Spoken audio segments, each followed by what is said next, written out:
Ladies and gentlemen, my name is Justin, and this is Next Album Please. We have a special announcement coming next week.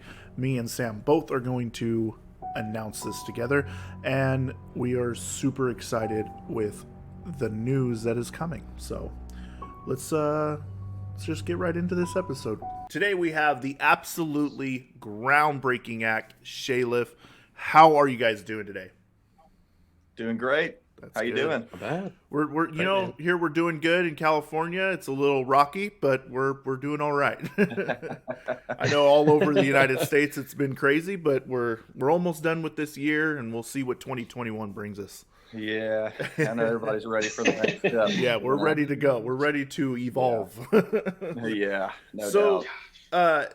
I got you guys on here. How I found you through Instagram. I think what it was is somebody messaged me and said, "Hey, you like all types of music. Check this band out." And oh my God, I'm so grateful that they did, because your guys' album, No Fly Zone, is probably, in my opinion, hands down the best record for modern rock of 2019. I Man, think get out of I here.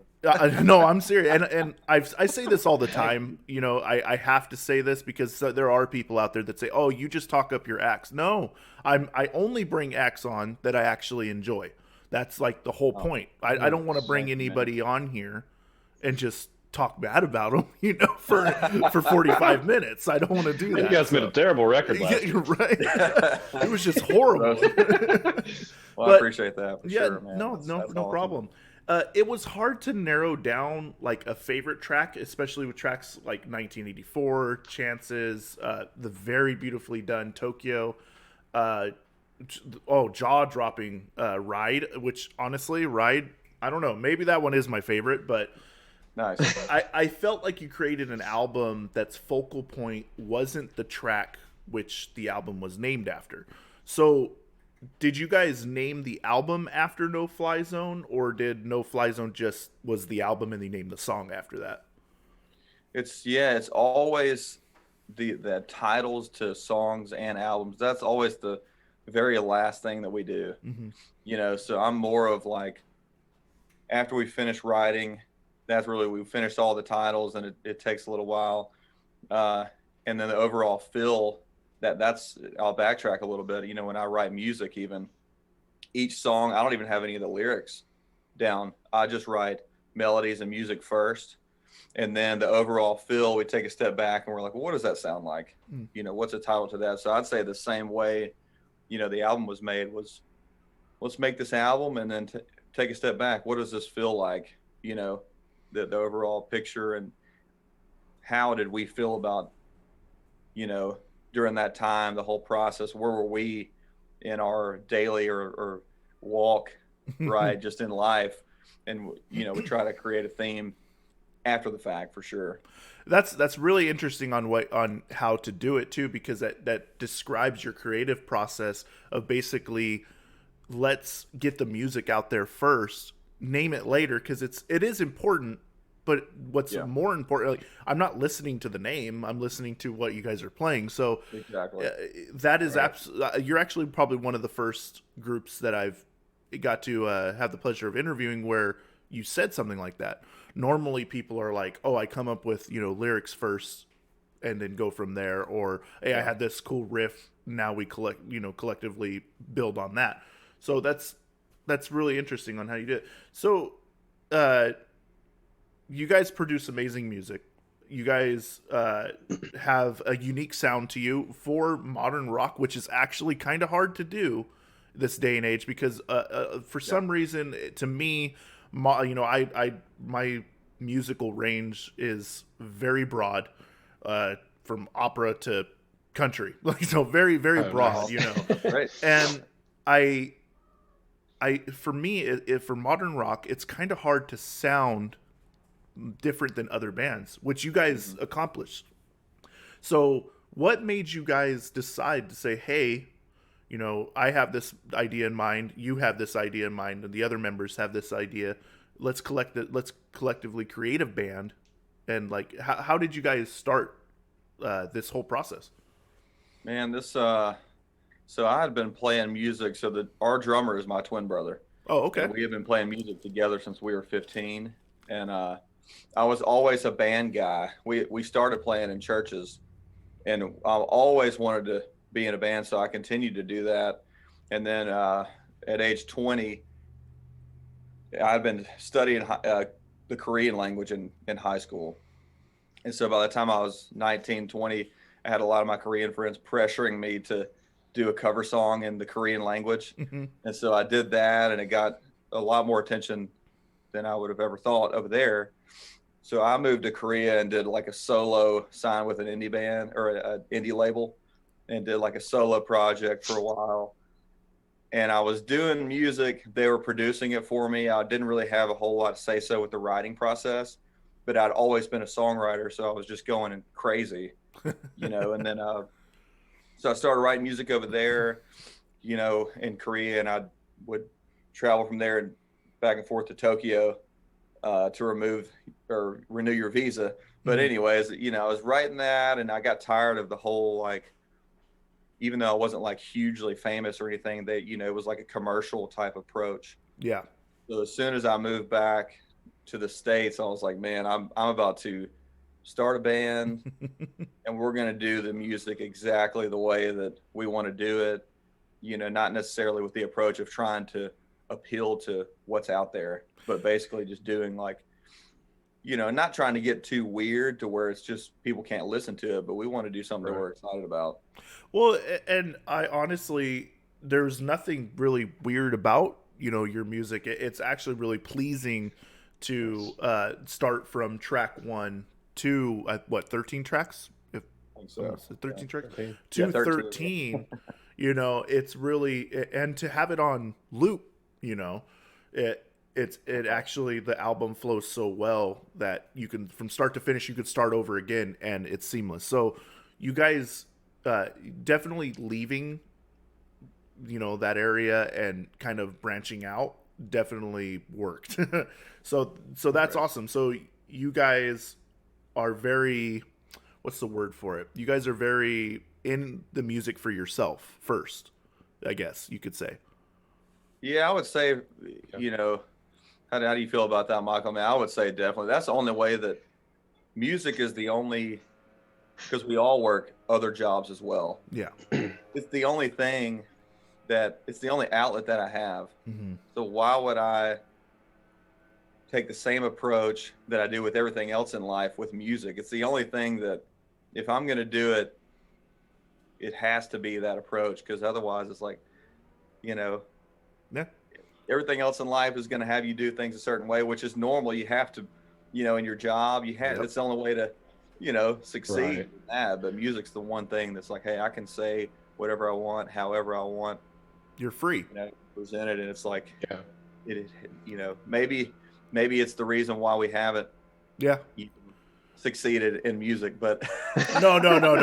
I thought you were going with something way different than that, but no, guys, your guys' success, I would never, and I tell this to all, to bands that are actually, in my eyes, super successful. You guys have created something different. And that's the key in music.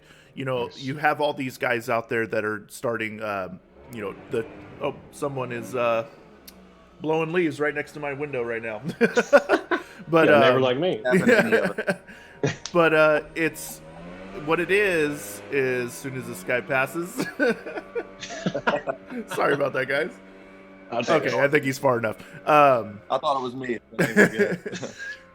There's all these guys out there that are starting, the Twitch gaming scene. Mm-hmm. Millions of people out there doing it. You have to do something different. Music's no different. I mean, music was here way before that. So you have to definitely make an impact. And I feel like you have. It's just that not very many people have heard it yet. I think once you're just one track from that album, I don't even care which one it is. It doesn't even matter. One track gets out, it's gonna blow up. Nice. Definitely see it. I definitely see it. So the music, you kind of mentioned like you wanted to be weird, but not weird enough to where people can't listen to it. Like, how would you describe for the people that never have heard, they're only watching the podcast, or they find the podcast by accident. That's most likely what's going to be thing, because I'm a small podcaster. But how would you describe to the listeners and the people watching the music that you typically create? Man, it's I'll put it this way. I mean, some of my favorite bands are Radiohead, Kings of Leon, Pearl Jam, and there's a few more obscure ones. I grew up listening to this CCM band, Delirious, and they were, well known, sort of, but to me, their music was, I didn't understand why more people weren't turned on to it, Yeah. But I would describe it, it's a kind of has a indie kind of obscure. I'm a fan of obscure sounds, like you'll hear a lot of that stuff with the Radiohead music, but also not to venture off to where you're not, you want to hear a song too. So I like the middle ground of having these weird, strange, European sounds, but also a little bit of Southern rock and roll in there, and full-fledged out songs that maybe you can sing along to on most of them. But yeah, you could definitely sing along. Michael may have a different opinion too. I mean, I was just gonna say it's interesting seeing how things have changed from like first album to now, just because we mentioned playing in churches. I played in churches as well, and so I felt like we all had at least a vibe to understand where a song was going. Like we're all pretty selfless in a song. Like we're not gonna say this has to be there, even if it's a bad decision, but none of us are that way. And that ultimately benefits everybody, because it kind of makes it a whole piece versus, like, oh, that guy was thinking about that solo at that moment or whatever, like take your choice. But it's been interesting to see it grow over the years, because it's always kind of been done the same. I mean, Shay has usually an idea to some extent, and it's usually music first, by all means. Like it's usually just us screaming in a room for a little while, and then it evolves into something. So it's been fun to watch it grow, though. And it's interesting that you talk about your older albums, and you can definitely see the growth, but not taking away from Why Don't You Like Me or Here We Are. I feel that what was your experience writing No Fly Zone compared to those? Because those albums were really written well as well. You guys have this format that I can't explain, because every single album you can listen from. What your first album was, Here We Are, right? Right. And then you can go right into Why Don't, and then No Fly Zone smoothly. Obviously, production-wise, everything like that's going to change, but that just comes with time. But you can smoothly listen to all three. What was your experience writing No Fly Zone compared to the other two? Man, that's an interesting question, because of course some of these songs when you wrote some of those I've written, some of them take years. So there's certain songs like As I Really Am. I actually wrote that chorus and most of the music 10 years ago. Oh, wow. And never really was able to get it fully fledged out. But now that's kind of an exception, But the experience, I would say, more of becoming from our early to mid 20s, moving into late 20s and early 30s would be like a really, I guess, blanket explanation. Because the experiences, you get married, you have kids, you have to really think about life in a way more serious manner. Yeah. And we're not just out there, I feel like we were always writing music that mattered and was serious to us, but we also were out there just partying it up too, You're out there, baby. So, we're definitely out there. Yeah, those early 20 days, those or early 20 years, they definitely shape you as a musician. No doubt. Right. And this is just more of, hey, life is serious. And there were some relationships, friends of ours that we had been so close to for years and years. And then we, parted ways, just things like that, and heartbreaking things like that. So Yeah. there are a lot of, I would say, more serious experiences that we went through, and just thinking about things is more of like not trying to be a cool young rocker, but more of like, hey man, let's think about, you know, our lives and our families, too. Like, hey, we're not just out there like, cool rock and roll guys. We also want to show the sensitive side in a way if we can. Yeah, it's a sense of maturity, and that's how every album should be for every band out there, because as human beings we mature with age, and even at, I'm 31, even at 31 I'm probably one of the most immature people on the planet. It's like, I still have a ways to go. So we're always, Right. we're all kids at heart. So it's like, Oh yeah, no doubt. basically what I'm saying is I can definitely tell from the first album to the third album that even singles that have dropped, that the maturity level has gone up. Not taking anything away from you guys from the first album, but it's just gone up, and that just shows growth. And to me, that's probably like one of the most important things. I've been a musician for forever, since I was 12, and it's like 12, 13, and it's like you learn to respect that thing, from other writers and from other musicians.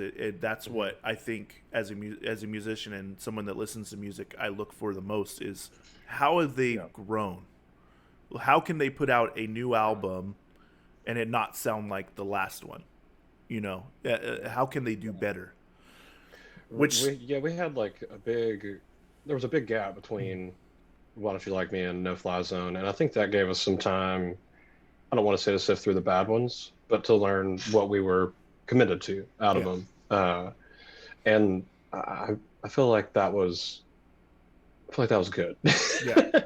Because like we had played a lot of those songs out, and people had seen them before, because there weren't like many new songs on there whenever it was actually released. Like people knew a lot of those, so it was nice to be able to source it that way and have this piece that we could actually, like cut away the fat, if you will, and like have something we were proud of versus, maybe just writing to get something out. Yeah. And that's definitely, in my opinion, band killers too, is people that just write to get it out. Even if it takes you 10 years to come out with it. I mean, look at Tool. That's a prime example. They take 100,000 years to come out with an album, and when they do, each time it's mind-blowing. So I wouldn't take anything from that, because like how long did it take you guys to sit down and from like, okay, we're gonna start recording, like for No Fly Zone? And would you say 5 years? 5 years. Yeah. I mean, we did a handful of songs. We did Ride, The One, and Raising Tom a few years before we recorded the rest of them. But I feel like we did those just like week off in Nashville with Paul Moak, and then the rest of them we did locally for the most part, recording at Foxtrot here in town, and that probably took us 6 or 8 months, somewhere around there, once we actually started doing it. Nice. So you definitely were delicate, took your time, really like conceived this like baby, basically, because this album, you can tell that you guys put in a lot of hard work. And that's what we like to do. And for example, there's a couple in there like Tokyo. Yeah, that one. I wanted it to be a full experience type song, and that one had just been swimming in my head for 2 years. And I had worked it out in my head for 2 years, and I was like, I'm not gonna rush, this one. And that's the thing I think. And I've been a part of co-writes like in Nashville, and it just kills me to bring, like you're saying, your baby to the table, and then it just have to be something that's produced pretty fast, and that's done. And a song has to be like your soul, your guts. Like you have to figure out how to express that the best way possible. And to me, that there's no way I could do that in a day. Yeah. Yeah, there's a lot of bands out there that have the capabilities of doing it. To Yeah. me, it's hard though, because you can definitely tell when something was recorded in a day, and you can definitely tell when something was recorded over a period of 5 years, because you have the time to tweak each song for months and months. Yeah. That's So, right. um, with and I didn't get to add this. I have like a list of things I wanted to talk about and stuff, but I just looked down right now and I'm looking at your album. I want to talk about that vocal line that you have in "I'm Sure" in the very beginning. I think that right there, because it gave me, as a someone that listens to music constantly throughout the day, it gave me that tingling type sensation when, as soon as you started in with that higher pitched singing. Like, did that, are you used to singing that high? Or, I mean, because you do it throughout the album, but not as hard as I'm sure. Like that Yeah. one was, you started out right out the gate. Like, how Right. how do you get to that point where you can sing like that? Because for me, I'm more of a metal screamer singer, so singing's not Yeah. my nature. But for you, it seems like it came naturally. Like, when did you start singing and really getting into your That falsetto kind of yeah thing. Yeah, like, and that goes back to the band Delirious that I was just a huge fan of. They're a CCM band, hmm and so in church, you know, they have a lot of that falsetto stuff in there, but not like throughout the whole song, like I'm sure, you know, or throughout the whole verse. But I got into that, and I noticed that I was comfortable there, hmm and so I started to develop that, and I found out that I could hold those notes out longer, and then I learned how to, you know, of course, the more you sing and you do daily vocal warm-ups and things like that, it strengthens, yeah you know. So it was something I would do as like a filler, like most of the songs you kind of throw it in there here and there.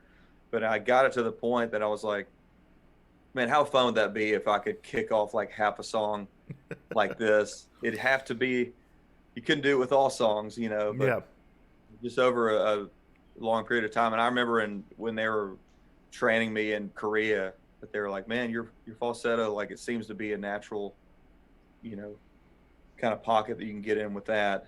And the other stuff, not so much, but they were like, you're good there.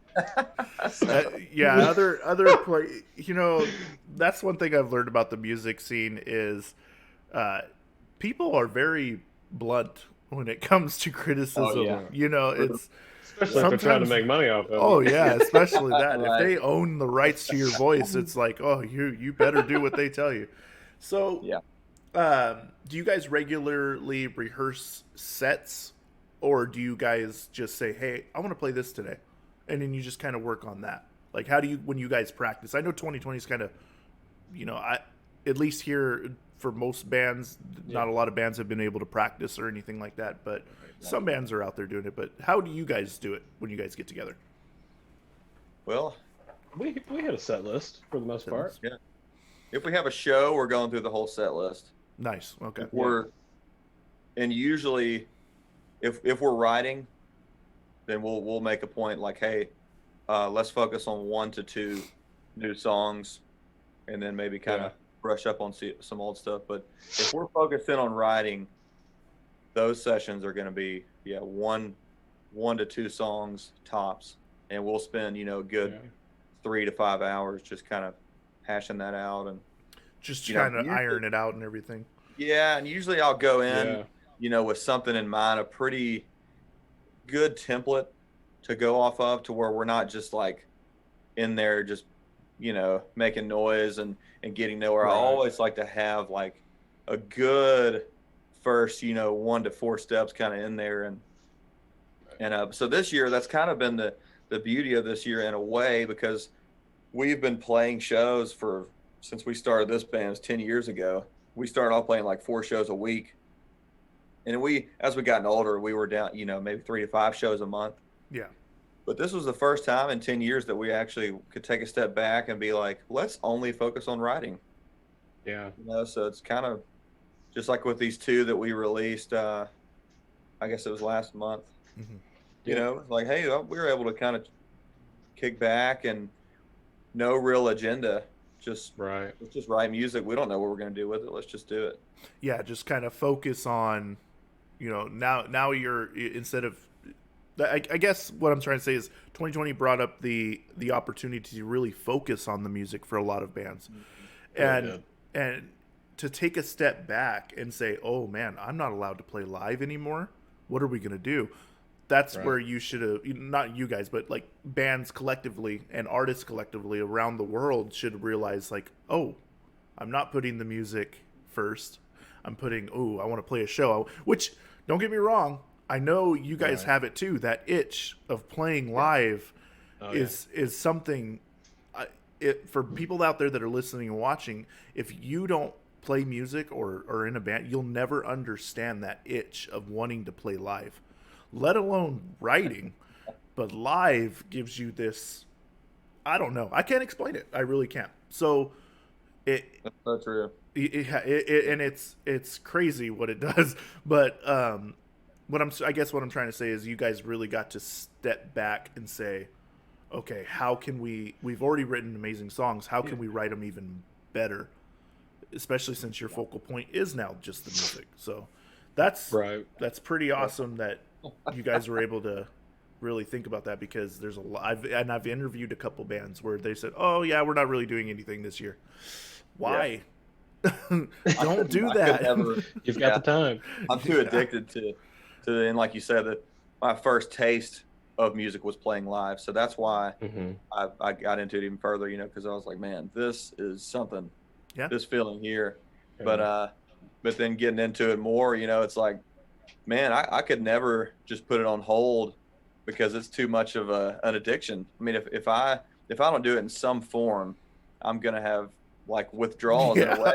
Right. I feel like it's interesting Right. how I'm with you. I don't know how to describe it exactly, but how much more of a human and how much more in touch with the world you feel the next day after a show. I don't know what that is, but I like it.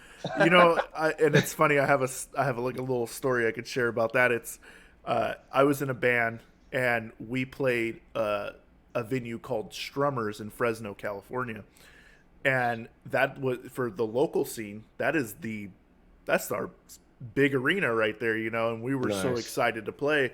We played it, and the next day, you're absolutely right. I felt as if, I was the king of all music. I literally Yeah. felt like I walked out of there thinking I am the best musician out there, and that's You're what on it the makes you Insight feel. commercial. Yeah, exactly. Exactly, and it almost makes you not humble. Like, it almost does. So you got to learn to dial that back. But Yeah.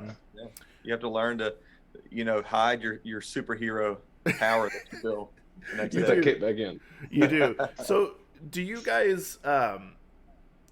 You guys were playing a lot. Like you mentioned, you guys were doing a lot of shows and kind of dialed it back, but you were still doing a pretty big number of shows. Being 3 and 4 a month. Most bands don't get that opportunity. Do you guys have a strong, like, viable, like, grassroots fan base that promotes you and serves you, like, as like your street team? Like, do you guys have like those diehard fans? Well, definitely. So we don't know. I wouldn't say like as far as street team, Mhm. that maybe not so much, but as far as the local support, we can definitely feel it, and it's grown. It took a while because when I first got back from Korea, it was either metal or country, which both are great, but we didn't fit into that genre, Yeah. and so it took a while for people to even understand, what we were doing. And so I'd say 4 years in, we developed like, okay, we went from playing like when we first started, we got plugins to some of these we were able to open up for some big acts that we never thought we'd be able to play with, so we like started to develop fan base that way. Yeah. But until we started, I'd say our second album in and halfway into our third album, that's when we really developed the type of fan base that was just coming to our shows for us, singing every word, so. That feeling right there, you can't Took get a over long that. time, yeah. I mean, and not that we've, like I said, not that we've made it by any means, but we've definitely made it's a different realm we've stepped into. That although we liked playing for the massive crowds in the past, it's a I don't know which one's better. It's a pretty cool feeling to have people, singing your word for word. That's actually interesting too. So, well, you already kind of just said it, but in my opinion, yes, it's great to play big festivals or big venues and stuff like that, but it's the intimate shows where you have the people that like your stuff, come and singing every word. It's those ones that really like humble you as a musician and make you feel, like you're being listened to, basically.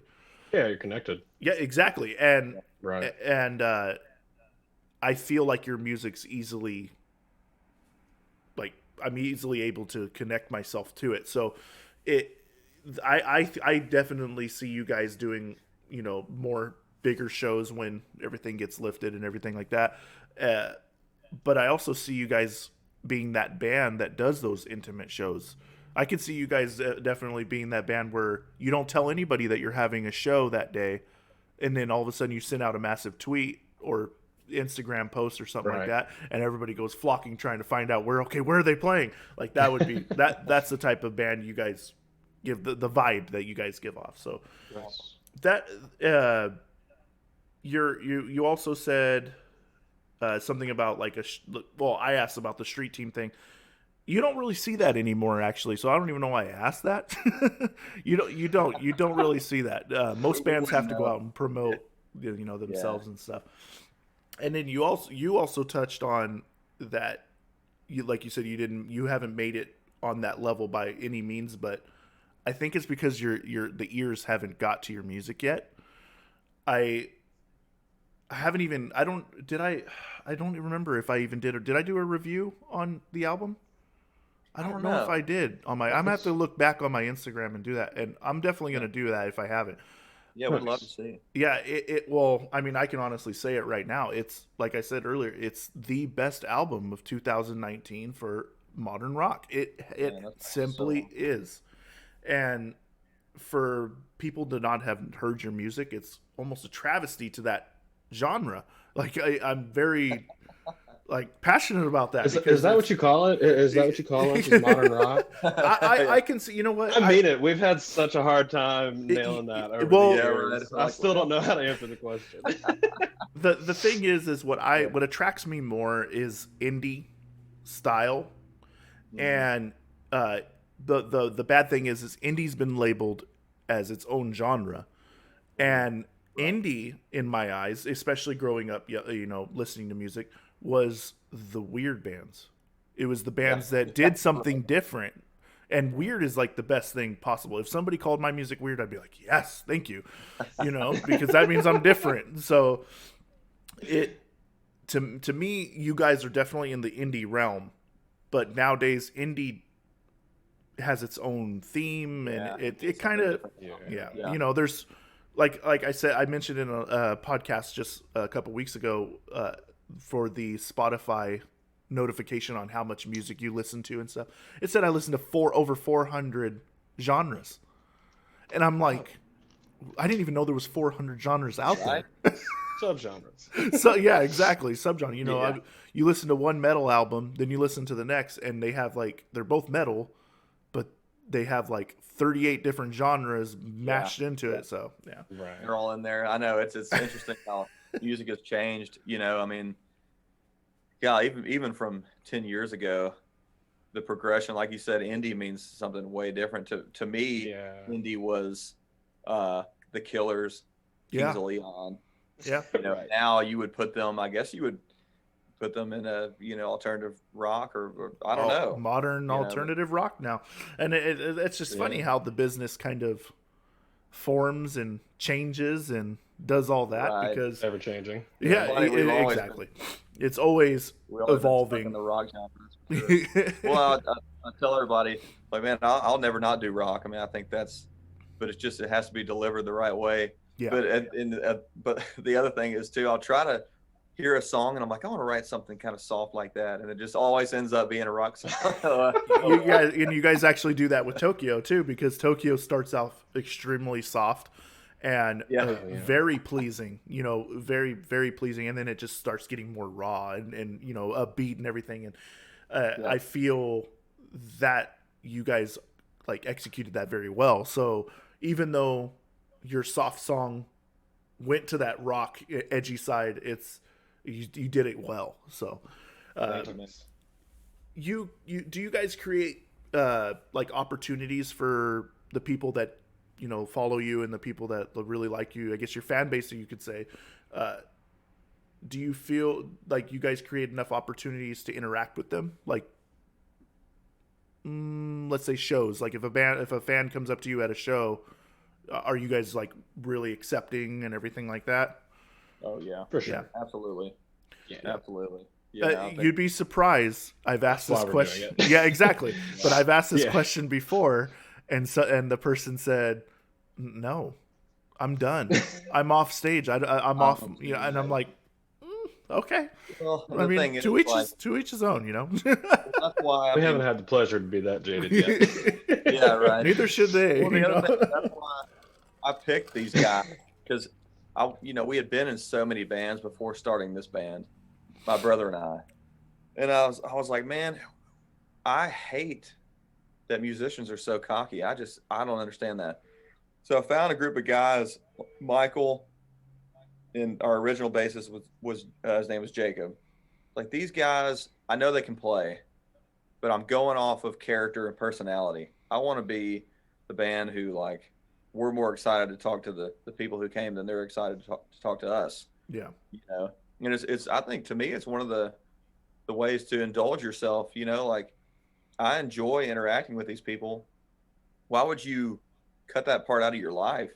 Like, that's the funnest part after the show, man. Just seeing how excited people are, and they'll tell you stories of, maybe how a song impacted them. I mean, why would you not want to hear that? Yeah.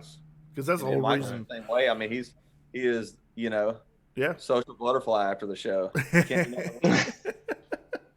Well, yes. and that's the thing too, though, is you guys write music for yourself, first off, but there's so many people out there experiencing the exact same thing that you're going through when you're writing this, whether it be a sad song, a happy song, a depressive song, a mad song, it doesn't matter, because one thing that I guess I'm going to be fighting for more, I wanted to create this podcast as a way for musicians that deserve more, deserve to be talked to, deserve to be listened to, and everything like that, like to have a platform to come on.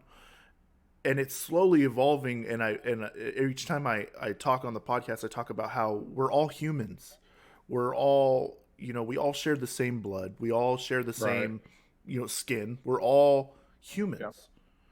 So when you write something and it has a deep meaning, there's guaranteed going to be somebody out there listening to it going, oh man, they wrote that for me, May not just be for them, but the thing is for a fan to come up to you and say that, like, oh, it impacted me. It gives you this feeling of, like, I don't know, that is also as addicting as playing live, is someone coming up to you.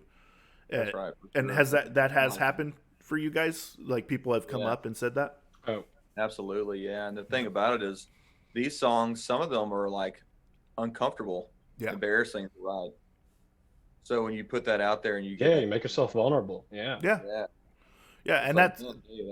means more to me than, I mean, that's why we do it, right? I mean, right. There's a song on the album called Together, and our bud Federico, he loves it, but there's a line in there that says, I don't think that I've got it all together. And I think any of us could grab onto that. Oh yeah. At any given time, like, we've all felt that way at some point. Mm-hmm. And like, that's going to hit you different than it hits me, and all the way down the line. So like, it really is great hearing something like that. Yeah. And it's definitely, and when you have the, great music behind it, it also, gives it more empowerment. Right. And you're absolutely right. With that line being said, everybody, no matter who it is, I don't care if Sure. you're Kim Kardashian or the president of the United States, we have all been affected one way or another by something. So Yeah. when you hear that line, it should resonate with everybody. Not everybody listens, but it should. And you're talking to billions of people out there once you put your music out there. So for you to say something, that makes you vulnerable, it speaks volumes about you. It speaks volumes that you're capable of expressing a feeling that most people can't. And you do it in the form of music, which is the best way to get any type of emotion out. You get you're pissed off. You go in there and you I don't care if you're a drummer or not. Hit those drums. I guarantee you're not going to be mad anymore. Yeah.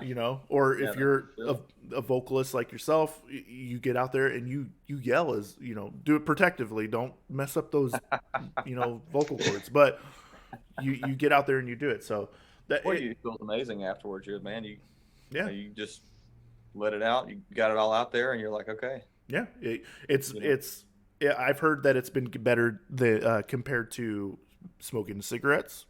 I've heard it's been better than, obviously, and I hope that people are listening. I don't judge anybody. That's not my business, but it's better than drugs. Music is the best thing to ever be addicted to. It hands down, my opinion. Sure. So it's hard. You can't compare that feeling to. Yeah. So you guys started little over 10 years or about 10 years ago. Yeah, what'd you say, Michael? 9 to 11. That's right. It's close. Yeah, I don't. God, I tried years to. were kind of It's been that long. I tried. Like the best thing about the podcast, and I've said this before, is it gives me an opportunity to really do my research and learn about the band, especially before they come on. But I couldn't find too much. You guys are definitely music first, and in my opinion, that's the best way to do it.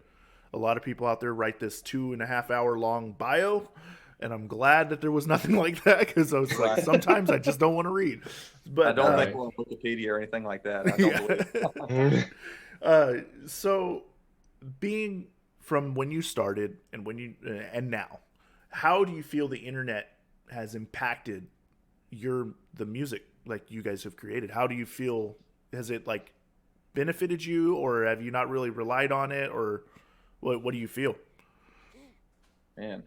Mixed, a little mixed about it, because I feel like the interesting thing with the Korean story is I was 18, so I would say the internet impacted me way more when I was younger, as opposed to when I got to Korea. I learned pretty fast that the internet reaction is different from the actual live reaction, which sounds silly to say, but it's so true. Yeah. And so we kind of it feels, maybe I'm wrong, but it felt kind of backwards a little bit coming back. We got way better, way more reception just playing live. And then that kind of built our internet fan base as opposed to the other way around, and so. Yeah. And it kind of has that effect. We've all three of us, including the other members of your band, have been around music since probably the start of the internet. And to me, it is 50-50 for me as well. It's mixed feelings, because the internet also, it gives bands like yourself the opportunity to get your music out there. It was expensive when we were younger to get your music out there. Yeah. But it also takes it away, because now CD sales, obviously, there's hardly anybody has CDs anymore.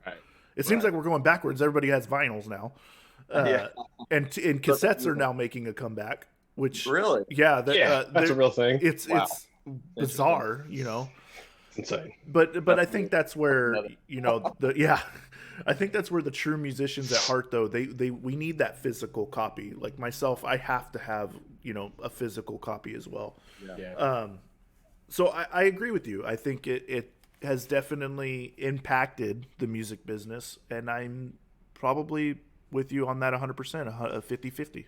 There's it's good weird and bad. because there's shows where we will, we'll make post during the week, and we're like, man, I don't know, and then we'll make a post, about a show, and we'll get more traction on that one. But then I'll tell my brother, like, man, Grayson, I don't know. This may be a dud of a show. I don't really know. This Yeah. might be it. This might be the flop. Yeah, and then it might be packed out that night. It's just not especially the older we get, it's really kind of hard to know. So I'm like, hey, that's fine by me. I'd rather live in the in-person realm anyways. But when you get to that point, though, when you do play a show that has 10 people in it, I'm sure you guys give me the vibe of, okay, well, we're still playing like there's 10,000. Oh yeah, no doubt. Oh, yeah. I'm playing music, and if I have the opportunity to play, I'm happy. We'll put it that way. So I want to live in that moment as long as I can. Yeah, most bands, they need to go through the shows where you played for the other bands that play that day, because it does humble you. It does. Yeah. It makes you a better musician. But I honestly feel like you guys are now in a spot where you can honestly have a good, showing. Sorry, my cat is trying to drink my coffee. You can have a good showing at your show, like a lot of people showing up, because I keep saying, I'm not trying to talk you guys up or anything like that. It's the music's just damn good. That's the only way I can say it. Appreciate that. I appreciate it, man. Yeah, and if you, I appreciate your research too. I was like, man, this guy, he really knows what. I definitely, I definitely want to walk into these interviews with as much knowledge as possible. Sure. Nothing too revealing or anything like that, because I want to make it comfortable. That's like the main thing, is I want you guys to come on here and feel like, oh, we're just having a conversation. I'm a musician as well, so I can relate. There's a lot of podcasts out there that I feel where the people are like, oh, I just listen to music. It's different when you're a musician. You understand what you guys go through and everything like that. So before we go ahead and close out the interview, I have one last question for you guys. This is a hard one, and I feel like you guys have been around for long enough to be able to answer this. Is, what if you could change anything about the music industry, what would it be? In a band, I guess, level. Yeah. You got the first, Mike. You got the floor, Michael. Oh gosh, it's probably the 50% y'all are talking about. Whatever that entails. I mean, I don't know. I feel like what would I change about the industry? It's a hard one. It's a very it hard is. question. I think sometimes this is like a big overall problem, but like I think sometimes art is really discounted if there's not funds behind it. And I think that's probably my personal biggest problem with it, is that you cross this weird bridge where you discount the art because it wasn't produced in Nashville, or it wasn't produced with, whoever. But it's just the nature of the beast that if you're not playing the game, you're not playing the game. You can't have it easy. You can't have it easy, because then you won't get musicians like yourself, or bands. Like I had a band on yesterday. They're a metal band called Myth of Creation. They almost said, the exact same thing. They're very humble people, and you're right. You have to start out playing the game, basically. Right. But it sucks. I hate to say it, like, it's very expensive to play. It's a very expensive. It's a very expensive game. Yeah. So that being said, though, I can only agree. It's a 50-50. With everything. I think we talked a little bit about earlier, talking about the level of success, and I think for me personally, the fact that we're still creating music together at this point, and writing music we care about, and recording it with. We recorded the latest 2 singles with Brendan Hapgood at Smokestack in Oh, Nashville, wow. And played the game a little bit. So like it works, but that's the level of success that I judge it by. Like I'm doing things that I'm writing songs that I believe in. I'm doing it with people that I've been friends with and loved for years. Like that's where the level of success gets weirdly judged on the art versus like, just the people behind it. Yeah. And it almost stalls you. Yeah. It does. And it stalls you as a musician. It stalls you as a group. Right. It stalls your music getting out there. That's the barrier that everybody that's a musician crosses. And whether you are strong enough to get through it or not, that's up to the musician, And yeah. I feel like you guys are going to have no problem at all. It shouldn't be an issue for you guys to cross that barrier once everything gets freaking lifted. That's the only thing. And I'm being selfish about it because it's. I know it's dangerous out there, and I always say it.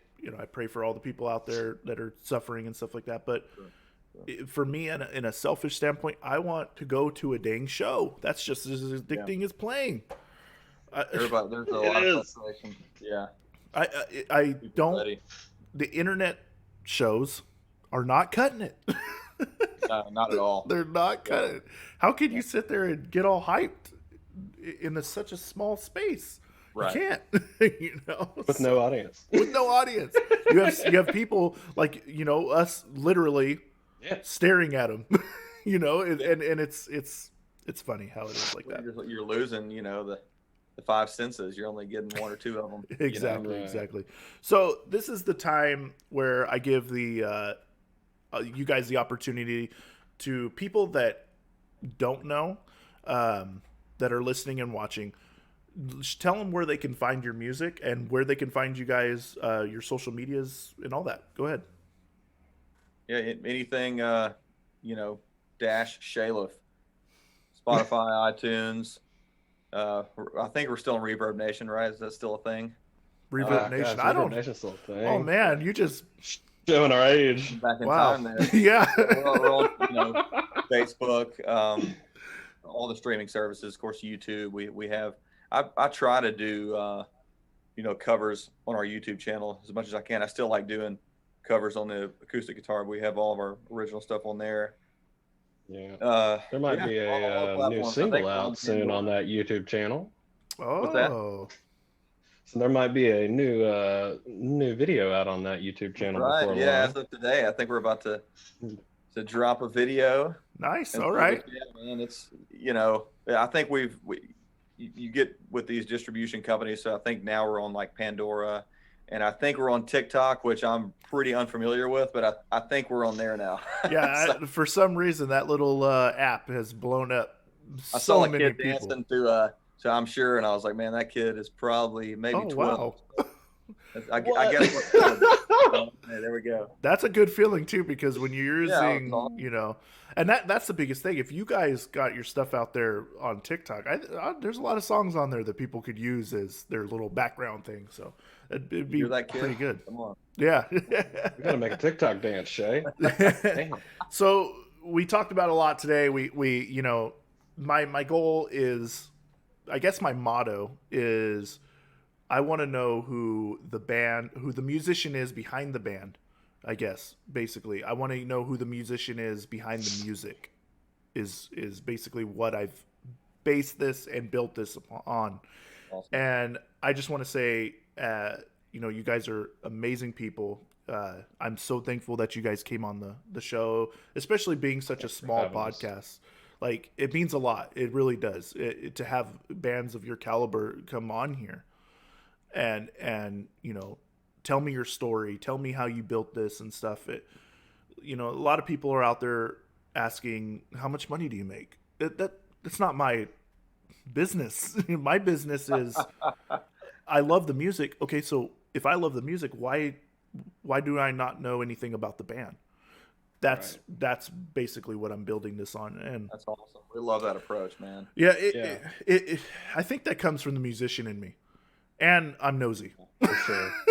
You know? That's Keep it right doing there. what you're doing. Yeah, So- I think this is awesome.